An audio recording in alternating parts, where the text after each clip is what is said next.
Today on the Trent Out Loud podcast. Regardless of what I read and regardless of the information that I now know, I'm not going to be eating any snow desserts, eating or drinking. What up? It's your boy Trent Out Loud and I am back with another episode. I got a good show set up for you guys. I got two quick lead stories and we're going to jump into everyone's favorite segment, quick news.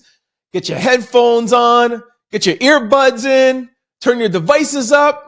I'm about to start the show. Let's go.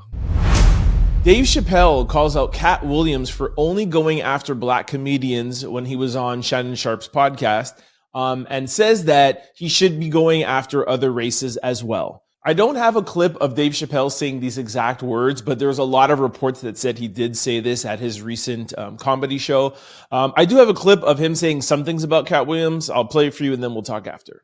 And can't hurt people, but I'm a hurt person that never hurt people. And he does it all the time. If I told my story, it would break your heart. I lost everything and never, ever told on anybody. So there you have it. That's Dave Chappelle at his latest comedy show, expressing his concern over the Katt Williams interview, which is an interview people are still talking about. It's literally like close to 3 weeks old, but people are still talking about it. But at least now for the first time, we hear Dave Chappelle at least weigh in and we get to hear Dave's thoughts. And of course, he wasn't happy because he was going after a lot of Dave's friends. And we all know that Dave Chappelle and Chris Rock and Kevin Hart are more on like a unity kind of vibe right now where they're coming together. They just did a show. The three of those guys just did a tour in New York City. But I think one of the things that Dave is missing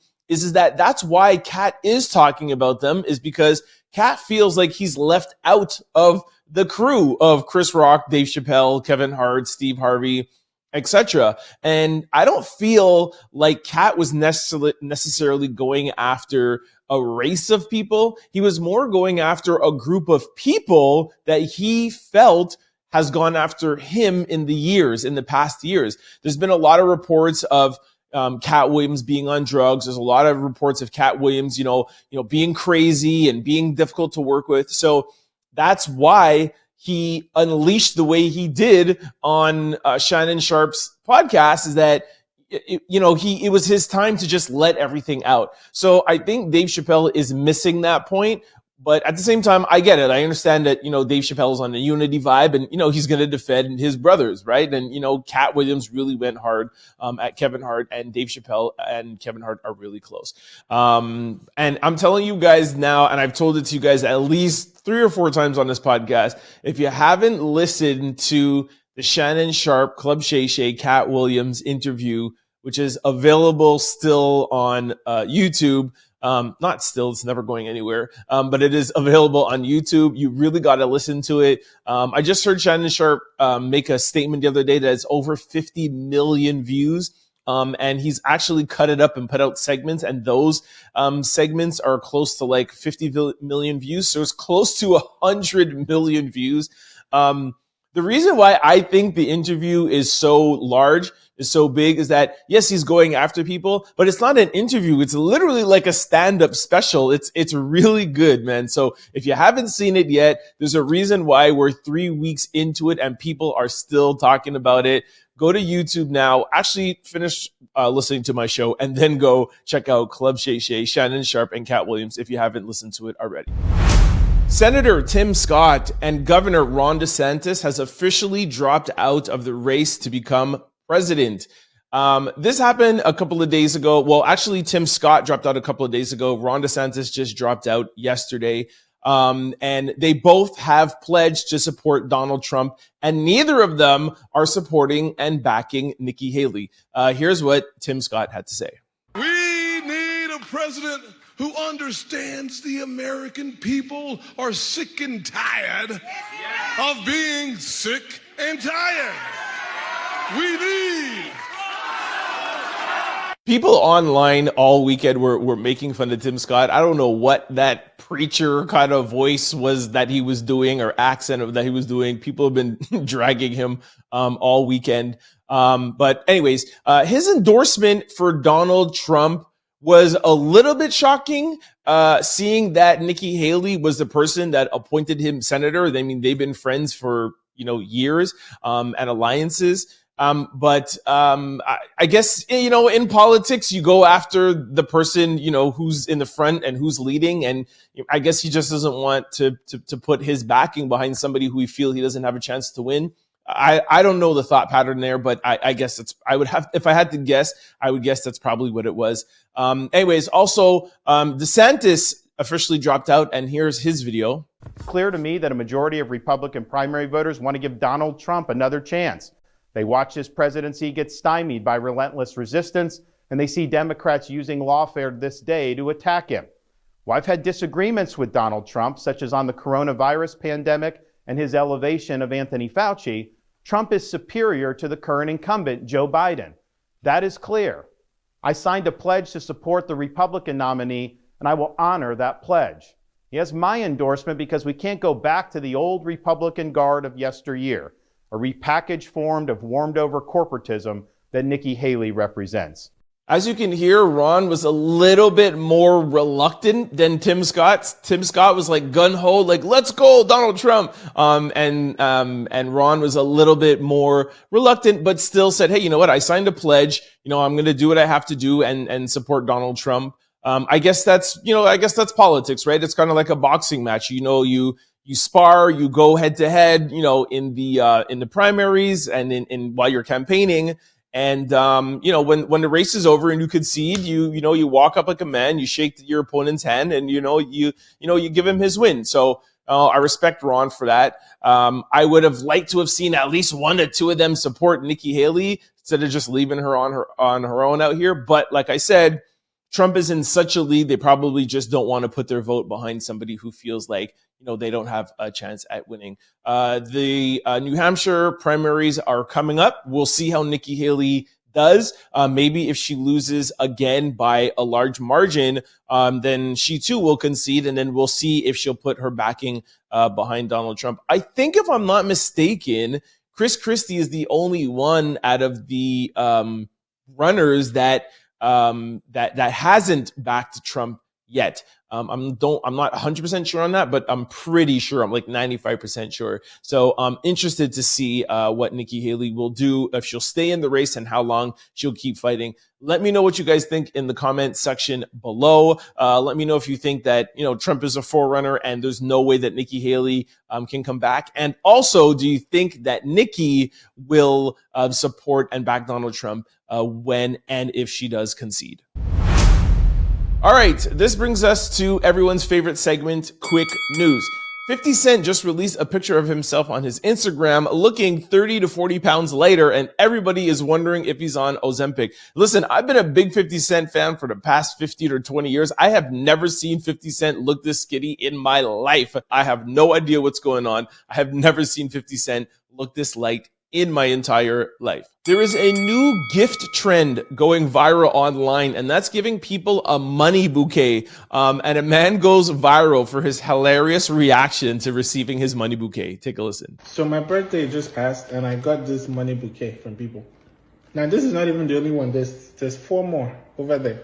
I've been sitting here taking tape off of money for like the past 30 minutes. Please, if you want to give me money, just give me the money. It looks nice and everything, but I've been taking tape off of money for the past 30 minutes and I'm tired. Just send me the money, give me cash, anything. Like, you don't have to go and wrap it. Like, now, look, I have to then carefully, and this is $1 bill. It's not even like a high denomination. I'm not ungrateful or anything. I'm just saying, no need to do all this decoration.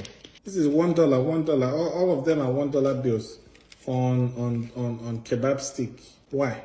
Anybody out there listening, you want to give me money, you want to tape it up, you want to do whatever, you want to put it in whatever formation possible, I don't care. Just give me the money. Kanye West is back in the news, but this time it's for him showing off his wife on Instagram. Over the weekend, Kanye showed some pictures of his wife in the kitchen, and she was wearing like a kind of like a bra and panty kind of outfit, and she had on this head covering that made her look like Catwoman.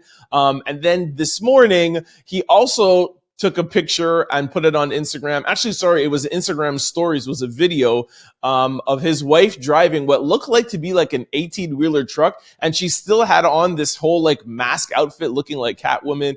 I keep on telling you, this is Kanye West's MO. This is how he gets people talking about him. He did this with Amber Rose. He did this with Kim Kardashian. And now he's doing this with his new wife. When you're not talking about Kanye and he wants to get you talking about him, he's always posting up some girl on his Instagram. And you know, this is just Kanye being Kanye. Common and Jennifer Hudson have officially confirmed their relationship. We all know Jennifer Hudson and Common have been going out for a little while now, but this is the new trend of like, let's go out, not tell anybody, keep it under wraps, and then make it official and make it like an announcement out of it. And of course, Jennifer Hudson has her talk show, and Common has something he's releasing. So they came together, put some cross promotion, and did it on her show. Here's a clip. Now, we got to get down to business, Mr. Common. I'm a host, and so I have to ask you this question, because everybody always want to know this. Are you dating anyone? Yes, and I'm in a relationship that is with one of the most beautiful people I ever met in life. And she's smart, she loves God, she has something real down to earth about her.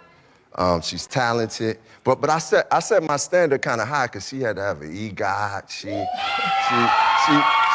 had to win an Oscar on her first movie. I set my standard high. She had to get her own talk show. Oh, okay. Yeah, Reese Witherspoon has the internet in an uproar. This is such a funny story. Over the weekend, Reese Witherspoon went out and made a dessert out of snow. And she put it online and people like went crazy over it. Here's a clip. Okay, so we got a ton of snow over the past few days. We decided to make a recipe. So first we scooped the snow into cups and we added salted caramel syrup and some chocolate syrup just because we like how they taste together. And then we decided to add some cold brew just to have a yummy coffee flavor. Oh my gosh, they're so good. Okay, I know what to call it. A snow salt chocochino. So there's so many people on here saying that snow is dirty. Is this bad? Am I not supposed to eat snow?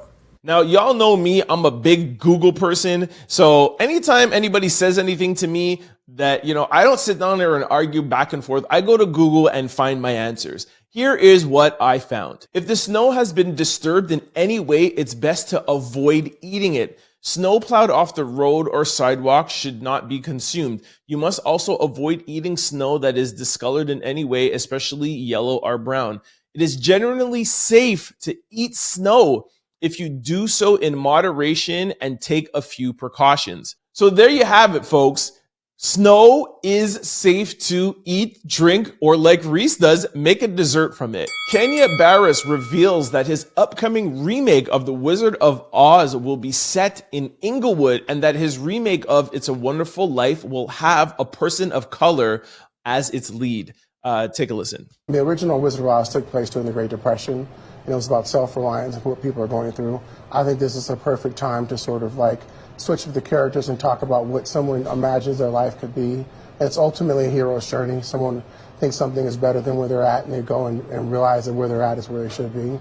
I want people to sort of be proud and happy about where they're from, but I want the world to take a look at it, and I hope that could come through. I think It's a Wonderful Life. I feel like Christmas movies are amazing, and I think the idea of taking something that has that long of a history and a tale behind it and putting an amazing piece of talent, you know, to tell that story, I think, you know, it's a guy who's trying to help out his community, and things are going to turn around on him, and I think that's, you know, a perfect story to tell for a person of color. For those of you who don't know who Kanye is the creator, the mastermind behind the hit show Black-ish. He also did the Netflix Black AF. He's done a bunch of movies. He's a big writer and a big Hollywood producer. And he's always trying to find a way to remake or push Black culture forward. So this is no surprising. There's going to be a lot of people that don't like this and a lot of people that think that some of these classics should stay, you know, how they were. But, you know, I like this. I like that he's pushing culture forward. I want to know what you guys think. People are saying that Gen Z is aging faster than millennials and even some Gen Xers. Take a listen. Apparently, Gen Z is like aging really rapidly. It is mainly because of the stress. Come here. We live in a time nowadays where millennials look way younger for their age, while Gen Z looks way older for their age. If you don't believe me, I'm Gen Z. Get closer. I am Gen Z and nobody ever believes me. When my mom and I walk out in public, people think that my mom is my younger sister. Right. When I tell people, oh, I'm going to go hang out with my family, they think I'm talking about my children. I don't have kids, right? I'm talking about my parents. I'm still the child. Does that make sense? I'll put it to you like this. Zendaya is older than me. Tom Holland is older than me. That's, you know what I'm saying right now? Now, I don't know if there's been like any scientific study behind any of this, but I can say that there is a lot of millennials and especially like Gen Xers that are looking really young out here. I gotta admit with that. But I don't know if any of you know out there if there's any like scientific proof to like Gen Zers aging more because they're quote unquote more stressed and they have to deal with stuff like the economy, not being able to buy a house, being more in debt than baby boomers and Gen Xers. Let me know if you guys have heard of this, or is this just a joke? I don't know. A man gets kicked out of his storage unit after his TikTok video goes viral. This I don't feel bad for this guy. I mean, I do a little bit, but I don't, because you put this on yourself. Take a listen. I live in the storage unit because it's cheap in comparison to an apartment. Living here is actually really comfortable. I get a lot of things that I need and want to get done here. I can exercise. It's climate controlled in here, so it's nice and warm. This unit is 24 hours, so I can come here anytime I want, stay here as long as I need to. Very, very grateful to have this space. The next goal is to get an RV. The next goal after that, tiny home.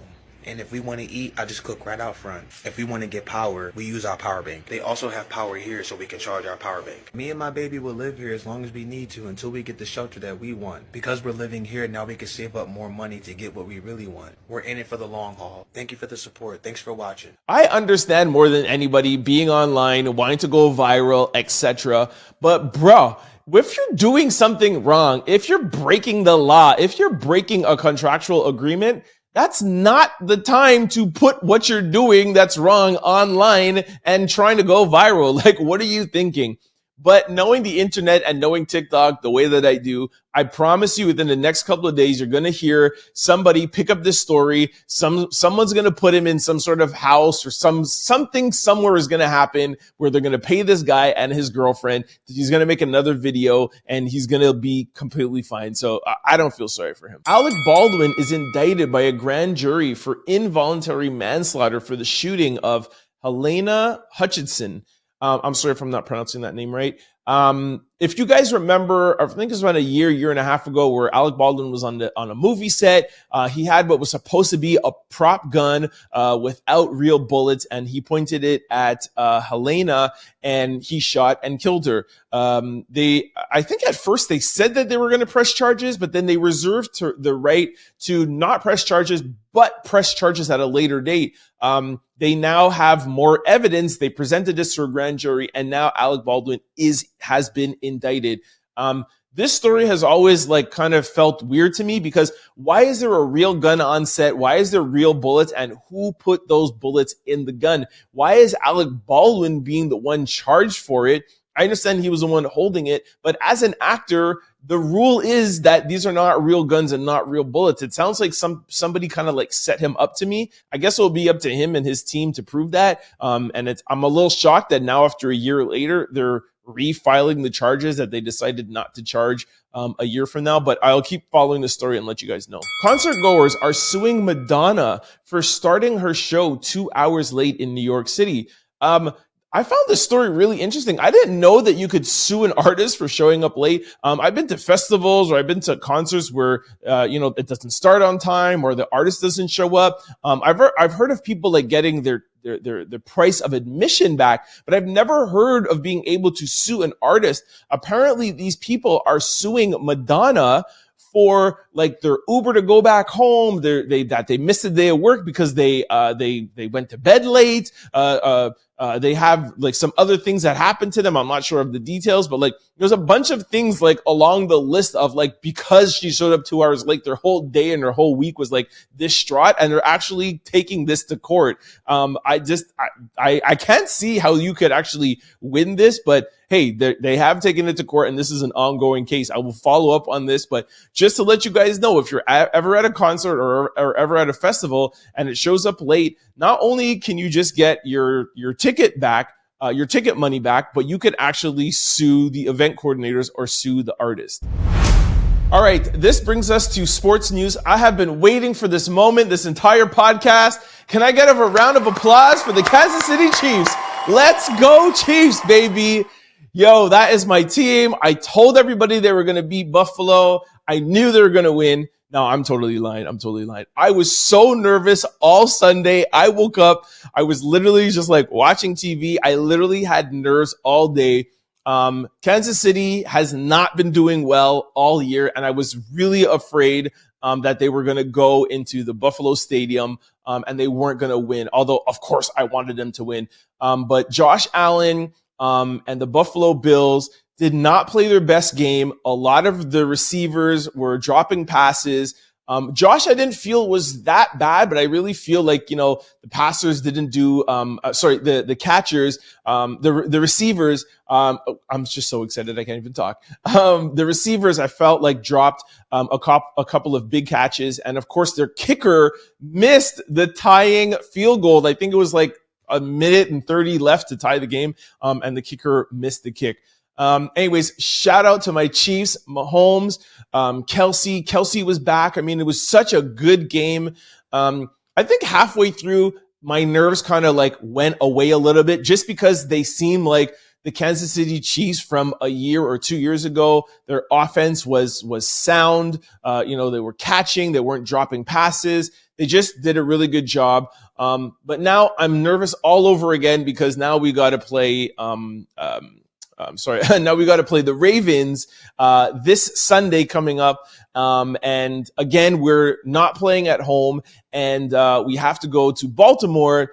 And Baltimore is the number 1 seed, and they look really, really good. I'm afraid, man. Lamar Jackson Lamar Jackson is my second favorite quarterback in the league. Baltimore is my second favorite team, so it's hard for me. But of course, I'm going for Kansas City. But if they lose, at least I know that Baltimore would go into the Super Bowl. So either way, I kind of win. Actually, Baltimore is actually my nephew's team. But anyways, I think it's going to be a great game. But let me just continue about the sports for the rest of the week. The Ravens beat the Texans 34-10. That we all know was going to happen. But shout out to CJ Stroud. He's a rookie quarterback. He's a really, really, really good quarterback. I do feel like the Texans in the next couple of years will be a force to reckon with. The 49ers beat the Packers. This was heartbreaking for me. I really, really, really like Jordan Love. I actually really thought that they were going to beat the 49ers. They beat the Cowboys last week. I thought they were going to do it. And the thing that was even more disappointing is that the ball was in Jordan Love's hands with, I think, a minute 20 to go. It was all up to him. He could have driven the offense down, and they could have scored a touchdown, and they could have won.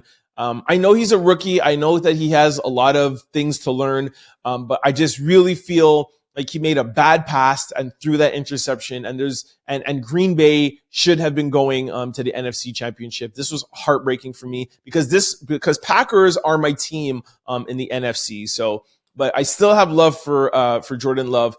Next year, I want Jordan Love to step up and stop making dumb plays like this. The Lions beat the Buccaneers. Shout out to the Lions. I mean, I don't think they've won a playoff game in like 35 years. So they won last week and they won this week.